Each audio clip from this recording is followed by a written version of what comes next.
तो आगे हमारा नेक्स्ट टॉपिक है टाइप्स ऑफ केमिकल रिएक्शंस, जिसमें से पहला है कॉम्बिनेशन रिएक्शंस। तो कॉम्बिनेशन रिएक्शंस का अगर मुझे स्केलेटल फॉर्म लिखना होगा तो वो कुछ ऐसा सा दिखेगा, that is A + B = C, जिसमें A और B हमारे रिएक्टेंट्स हैं और ये एक प्रोडक्ट दे रहे हैं जो कि C है। तो वो रिएक्शंस जिसमें दो या दो से ज़्यादा एलिमेंट्स या कंपाउंड्स रिएक्ट करके खाली एक प्रोडक्ट बनाते हैं उसको बोलते हैं कॉम्बिनेशन रिएक्शन। इसका सबसे पहले एग्जांपल लेते हैं क्विकलाइम वाटर, जिससे कि ये बनेगा स्लेक्ड लाइम। इसका एग्जांपल लेते हैं। तो क्विकलाइम होता है कैल्शियम ऑक्साइड प्लस वाटर और इनका प्रोडक्ट होता है कैल्शियम हाइड्रोक्साइड, जिसको कि स्लेक्ड लाइम भी बोलते हैं। और ये रिएक्शन एग्जांपल है एक एक्सोथर्मिक रिएक्शन का भी। एक्सोथर्मिक रिएक्शंस वो रिएक्शंस होती हैं जो रिएक्शन होते टाइम हीट को इवॉल्व करती है, यानी कि हीट रिलीज होती है उनमें से। तो इस रिएक्शन में भी स्लेक्ड लाइम यानी कि कैल्शियम हाइड्रोक्साइड के साथ हीट भी इवॉल्व होगा। तो ये रिएक्शंस होती हैं एक्सोथर्मिक भी, और ये कॉम्बिनेशन रिएक्शन का भी एग्जाम्पल है। इसके अलावा वो रिएक्शंस जिनको रिएक्ट कराने के लिए हमें बाहर से हीट या किसी भी प्रकार की एनर्जी देनी पड़ती है उनको बोलते हैं एंडोथर्मिक रिएक्शंस। कॉम्बिनेशन रिएक्शंस के थोड़े से और एग्जांपल्स देखते हैं। एक दूसरा एग्जांपल हम लेते हैं वाटर मॉलिक्यूल के फॉर्मेशन का, दैट इज H2O। तो अगर हम हाइड्रोजन के दो मॉलिक्यूल को ऑक्सीजन के एक मॉलिक्यूल के साथ रिएक्ट करवाते हैं तो बनता है एक वाटर का मॉलिक्यूल। एक्चुअली में आप इसको बैलेंस करोगे तो ये दो होगा, लेकिन ये कॉम्बिनेशन रिएक्शन का ही एग्जाम्पल है क्योंकि प्रोडक्ट तो एक ही है ना, बन तो वाटर का ही मॉलिक्यूल रहा है ना।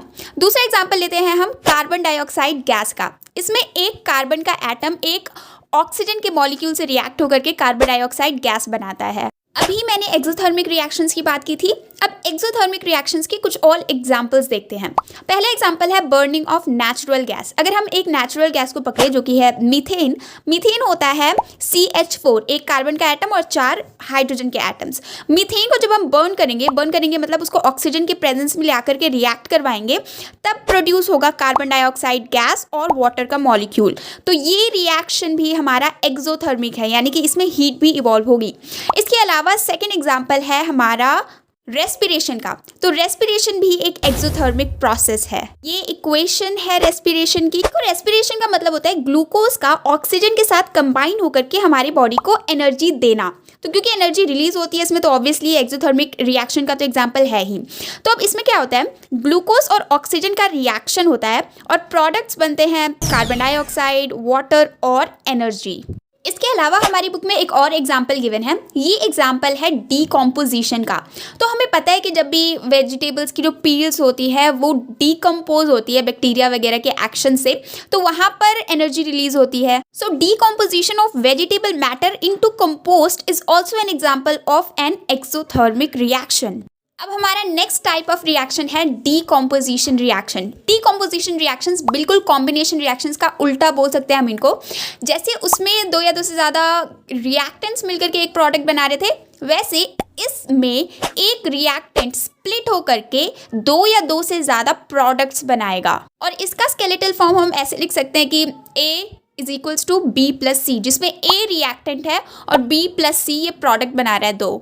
इसके स्टार्टिंग में ही एक एक्टिविटी देखते हैं जिसमें हमें फेरस सल्फेट की क्रिस्टल्स को हीट देना है। अब देखो ये जो डीकम्पोजिशन रिएक्शंस होते हैं ना, ये ज़्यादातर एंडोथर्मिक रिएक्शंस होते हैं क्योंकि इनको रिएक्ट करने के लिए, स्प्लिट होने के लिए हीट या किसी भी टाइप की एनर्जी की ज़रूरत होती है। तो इसमें जब हम फेरस सल्फेट के क्रिस्टल्स को हीट करेंगे तो सबसे पहले तो क्रिस्टल का मतलब होता है कि उस कंपाउंड के साथ कुछ वाटर मॉलिक्यूल्स एडेड है। सबसे पहले तो वो निकल जाएंगे, फिर ये जो फेरस सल्फेट है FeSO4 ये स्प्लिट हो जाएगा फेरिक ऑक्साइड, सल्फर डाइऑक्साइड और सल्फर ट्राइऑक्साइड गैसेस में। इसके अलावा इस रिएक्शन के टाइम पे आप इसका कलर भी चेंज होते देखोगे from light green to white.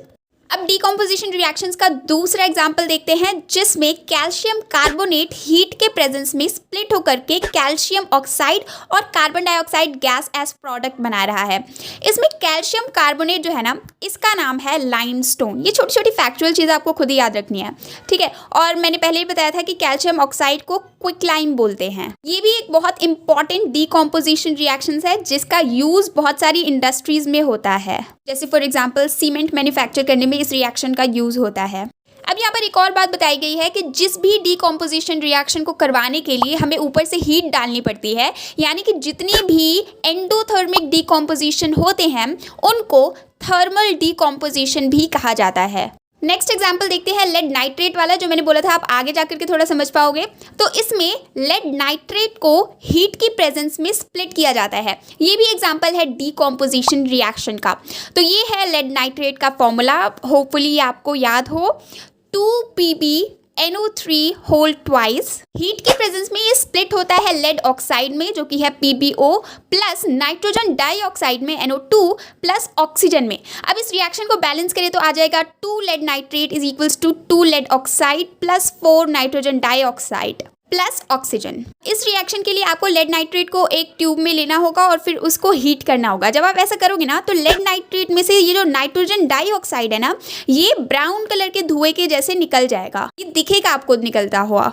तो इस चैप्टर के नेक्स्ट सेक्शन में आप डीकॉम्पोजिशन रिएक्शन का एक ऐसा एग्जाम्पल देखने वाले हो जिसमें आप वाटर के मॉलिक्यूल से हाइड्रोजन और ऑक्सीजन को स्प्लिट कर सकते हो।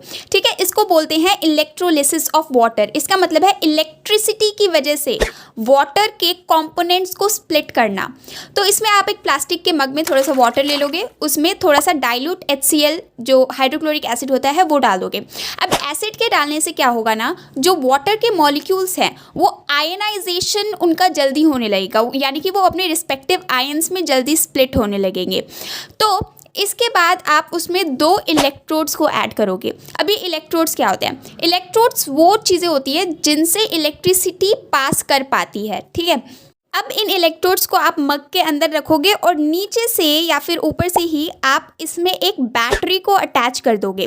तो बैटरी के 2 टर्मिनल्स होते हैं, आपको पता है, एक पॉजिटिव होता है, एक नेगेटिव होता है। तो बैटरी का जो पॉजिटिव टर्मिनल आप जिस इलेक्ट्रोड के साथ अटैच करोगे उसको बोलते हैं एनोड, और बैटरी के नेगेटिव टर्मिनल को आप जिस इलेक्ट्रोड के साथ अटैच करोगे उसको बोलते हैं कैथोड। और इसी सर्किट में आपको एक स्विच भी लगा देना है। और अब जब आप स्विच को ऑन कर दोगे और इलेक्ट्रिसिटी उसमें से पास होने लगेगी तो आप देखोगे कि बहुत सारे बबल्स फॉर्म हो रहे हैं इलेक्ट्रोड पे। वो बबल्स क्या है? वो बबल्स हैं गैसेस, एक है ऑक्सीजन और एक है हाइड्रोजन। अब इन दोनों में से जो कैथोड है उस पर हाइड्रोजन के बबल्स फॉर्म हुए होंगे और जो एनोड है उस पर ऑक्सीजन के बबल्स फॉर्म हुए होंगे। तो ऐसे आप इन दोनों गैसेस को अलग अलग कर सकते हो वाटर में से। अब देखते हैं डीकॉम्पोजिशन रिएक्शंस का लास्ट एग्जाम्पल, जिसमें अगर हम सिल्वर क्लोराइड को, जो कि व्हाइट कलर का होता है, उसको अगर हम धूप में छोड़ दें तो सनलाइट की हेल्प से वो डीकम्पोज करके सिल्वर में वापस से कन्वर्ट हो जाएगा और क्लोरीन गैस रिलीज हो जाएगी। इसके अलावा सिल्वर ब्रोमाइड भी सेम तरीके से बिहेव करता है। इसको भी अगर सनलाइट में रख दे तो सिल्वर अलग हो जाएगा और ब्रोमाइड गैस रिलीज हो जाएगी। अब ये जो दोनों रिएक्शंस है ना, सिल्वर क्लोराइड और सिल्वर ब्रोमाइड की, ये दोनों रिएक्शंस का यूज ब्लैक और व्हाइट फोटोग्राफी में यूज होता है। हमारा नेक्स्ट टाइप ऑफ रिएक्शंस है डिस्प्लेसमेंट रिएक्शंस। ये कमाल का रिएक्शन है। इसमें एक एलिमेंट होता है और एक कंपाउंड होता है जो कि आपस में रिएक्ट करते हैं। इस रिएक्शन में जो अकेला एलिमेंट है ना, अगर वो सामने वाले कंपाउंड के एलिमेंट से ज़्यादा रिएक्टिव है तब वो उसमें से एलिमेंट को आपस में डिस्प्लेस कर सकता है, वो वहाँ पर जाकर के जगह ले सकता है। अब ये रिएक्शन डेफिनेटली एग्जाम्पल से ही समझ आएगा। इसका सबसे पहले एग्जाम्पल लेते हैं आयरन नेल और कॉपर सल्फेट सॉल्यूशन वाला। तो इसमें हमने एक टेस्ट ट्यूब में कॉपर सल्फेट का सॉल्यूशन लिया जो कि ब्लू कलर का होता है, और इसमें हमने आयरन की कील डाल दी। अब ये जो आयरन है ना, ये कॉपर से ज़्यादा रिएक्टिव होता है।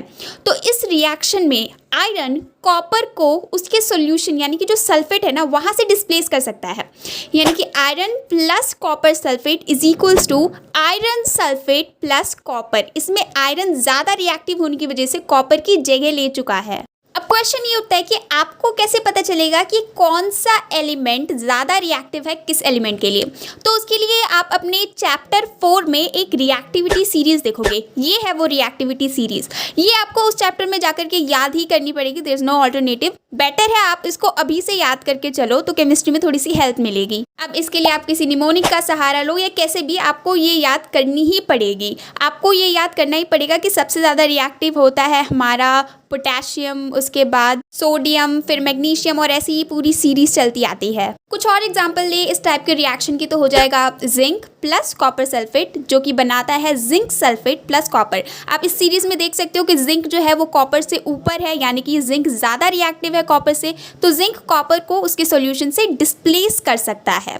इसके अलावा अगर हम एग्जाम्पल लें जिंक सल्फेट प्लस लेड का, तो क्या होगा? आप यहाँ पे देख सकते हो कि लेड जिंक से बहुत नीचे है, यानी कि लेड कम रिएक्टिव है, तो वो जिंक को उसके सॉल्यूशन से डिस्प्लेस नहीं कर पाएगी और ये रिएक्शन ऐसे का ऐसा ही रहेगा। नेक्स्ट टाइप ऑफ रिएक्शन है हमारा डबल डिस्प्लेसमेंट रिएक्शंस। ये मुझे सबसे ज़्यादा इजी लगता है और इसको पहचानना भी बहुत ही ज़्यादा इजी है। इसमें क्या होगा ना, दो कंपाउंड्स होंगे, दोनों एक दूसरे के आयंस को एक्सचेंज कर लेंगे। जैसे इसका सबसे पहले एग्जांपल है sodium sulphate plus barium chloride का। अब जब Na2SO4 प्लस BaCl2 अगर हम इनका रिएक्शन करवाएंगे तो क्या होगा? बस इतना ही होगा कि BaSO4 के पास आ जाएगा और NaCl के पास चला जाएगा। उसके बाद इस रिएक्शन को बैलेंस कर दो, बस हो गया। यानी कि sodium sulphate plus barium chloride is equals to barium sulphate plus sodium chloride.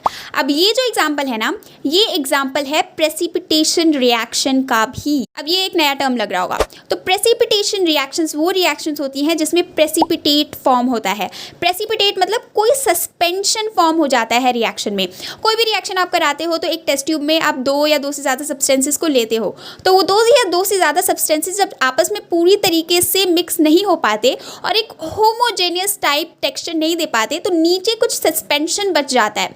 उस सस्पेंशन को प्रेसिपिटेट बोलते हैं और ऐसे रिएक्शंस जिसमें प्रेसिपिटेट फॉर्म होते हैं उनको बोलते हैं प्रेसिपिटेशन रिएक्शन। तो इस रिएक्शन में क्या होगा कि ये जो हमारे नए प्रोडक्ट्स बन रहे हैं ना, बेरियम सल्फेट और सोडियम क्लोराइड तो खैर मिक्स हो जाएगा उस मिक्सचर में, लेकिन बेरियम सल्फेट नीचे जाकर के जम जाएगा, उसको हम प्रेसिपिटेट बोलेंगे, जिसकी वजह से इस रिएक्शन को प्रेसिपिटेशन रिएक्शन भी बोलेंगे। नेक्स्ट और लास्ट टाइप ऑफ रिएक्शन है हमारा ऑक्सीडेशन एंड रिडक्शन रिएक्शन। इसमें दो टर्म्स हैं, ऑक्सीडेशन एंड रिडक्शन। ऑक्सीडेशन का मतलब होता है एडिशन ऑफ ऑक्सीजन और रिमूवल ऑफ हाइड्रोजन। अगर किसी भी रिएक्शन में ऑक्सीजन ऐड हो रहे हैं या फिर हाइड्रोजन रिमूव हो रहे हैं तो उसको हम बोलेंगे ऑक्सीडेशन रिएक्शन। इसका एग्जांपल लेते हैं। अगर हम कॉपर को हीट की प्रेजेंस में हीट देते हैं मतलब, तो हम थोड़ी देर बाद देखेंगे कि उस पर एक ब्लैक कलर की कोटिंग चढ़ गई है। इसका मतलब ये है कि कॉपर पर ऑक्सीजन आकर के जमा हो गया है, जिसकी वजह से वो कॉपर ऑक्साइड बन गया है। इसके अलावा जो दूसरा टर्म है इसमें वो है रिडक्शन का। रिडक्शन मतलब होता है रिमूवल ऑफ ऑक्सीजन या फिर एडिशन ऑफ हाइड्रोजन, या अगर हाइड्रोजन ऐड हो रहा है या फिर ऑक्सीजन रिमूव हो रहा है तो वो होगा रिडक्शन रिएक्शन का एग्जाम्पल। अगर जो हमने पहले एग्जाम्पल लिया था कॉपर वाला, उसी को एक्सटेंड करें तो अगर हम कॉपर ऑक्साइड में हाइड्रोजन गैस को पास करेंगे और उसमें थोड़ा सा हीट देंगे उसको, तो ये वापस से कॉपर और वाटर का मॉलिक्यूल फॉर्म हो जाएगा। यानी कि पहले ऑक्सीडेशन रिएक्शन हुई थी, अब रिडक्शन रिएक्शन हुआ है, यानी कि रिवर्स हो गया है। तो अगर कोई सब्सटेंस ऑक्सीजन को गेन कर रहा है तो हम उसको बोलेंगे कि ये ऑक्सीडाइज हुआ है। अगर किसी रिएक्शन में कोई एलिमेंट ऑक्सीजन को लूज कर रहा है तो हम उसको बोलेंगे कि ये सब्सटेंस रिड्यूस हुआ है। अगर कोई हाइड्रोजन को गेन कर रहा है तो भी हम बोलेंगे कि वो सब्सटेंस रिड्यूस हो रहा है, और अगर कोई सब्सटेंस हाइड्रोजन को लूज कर रहा है तो हम बोलेंगे कि वो ऑक्सीडाइज हो रहा है। जैसे इस रिएक्शन में आप देख सकते हो कि जो जिंक है उसमें से ऑक्सीजन गायब हुआ है प्रोडक्ट्स में, तो यानी कि ये रिड्यूस हुआ है और कार्बन ऑक्सीडाइज हुआ है। ये वाला जो रिएक्शन है मैंगनीज वाला, इसमें आप देख सकते हो कि जो मैंगनीज है उसका ऑक्सीजन गायब हुआ है प्रोडक्ट्स वाली साइड पे, तो ये हमारा रिड्यूस हुआ है। और जो HCl है, इसका जो हाइड्रोजन है उसने ऑक्सीजन गेन किया है, तो ये हुआ है हमारा ऑक्सीडाइज। इसके अलावा क्लोरीन ने हाइड्रोजन को लूज किया है, तो क्लोरीन भी हुआ है हमारा ऑक्सीडाइज। यहाँ पे टाइप्स ऑफ रिएक्शंस वाला हमारा ये टॉपिक खत्म होता है। दो और लास्ट टॉपिक्स बच गए हैं इस चैप्टर के, that is corrosion and rancidity. Start करते हैं कोरोजन से।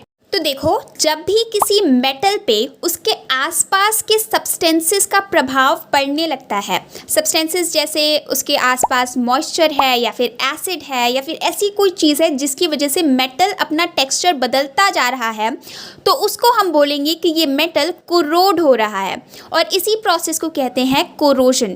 इसका एग्जाम्पल है रस्टिंग ऑफ आयरन। आयरन पर जंग लग जाती है क्योंकि उसके आसपास वाटर होता है और ऑक्सीजन होता है, जिसकी वजह से आयरन जो कि एक मेटल है वो कोरोड कर जाता है और इसको हम बोल देते हैं रस्टिंग। इसके अलावा हमारे पास और भी बहुत सारे एग्जांपल्स हैं, जैसे सिल्वर पर कई बार ब्लैक कलर की कोटिंग हो जाती है या फिर कॉपर पर ग्रीन कलर की कोटिंग हो जाती है उनके आसपास के सब्सटेंसेस की वजह से। तो ये भी कोरोजन के एग्जांपल्स हैं। इस कोरोजन की वजह से डैमेज भी बहुत सारा होता है। कार में बहुत बार जंग लग जाती है, ब्रिजेस जो बने होते हैं इतने बड़े बड़े उनमें जंग लग जाती है और आयरन के आर्टिकल्स में स्पेशली बहुत ज़्यादा कोरोजन होता है। नेक्स्ट हम बात करते हैं रैंसिडिटी की। तो इसको आपने एक्सपीरियंस किया होगा कभी भी, अगर आपने खाने को जिसमें फैट है या ऑयल है बहुत सारा, उसको काफ़ी टाइम तक ऐसे ही खुले में छोड़ दिया तो उसका टेस्ट और स्मेल बदल जाता है। अब खुले में छोड़ने की वजह से क्या होता है ना, उस फूड में जो फैट्स है और ऑयल है वो ऑक्सीडाइज हो जाता है, यानी कि उसमें ऑक्सीजन ऐड हो जाता है, जिसकी वजह से वो रैंसिड बन जाता है, यानी कि उसका स्मेल और टेस्ट चेंज हो जाता है।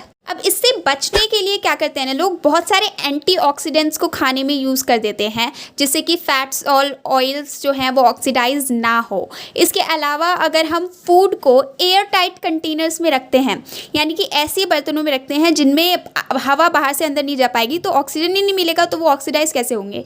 इसकी वजह से भी रेंसिडिटी स्लो होती है, यानी कि खाना ऑक्सीडाइज नहीं होता। इसके अलावा अगर आप वेफर्स खाते होगे या चिप्स खाते होगे तो आपने देखा होगा कि उसमें बहुत सारा एयर भरा होता है, चिप्स से ज़्यादा उसमें एयर या फिर गैसेस भरे होते हैं वो गैस होती है नाइट्रोजन गैस। ये भी हेल्प करती है कि उसमें ऑक्सीजन ऐड ना हो, इसलिए नाइट्रोजन भर देते हैं तो यहाँ पर ये चैप्टर होता है ख़त्म। और इसके बाद I suggest you to practise so many questions, और इसमें बहुत सारी फैक्चुअल चीज़ें थी जो आपको याद रखनी चाहिए जिससे MCQ क्वेश्चंस बन सकते हैं। और हो गया बस, टाटा, ख़त्म, बाय बाय।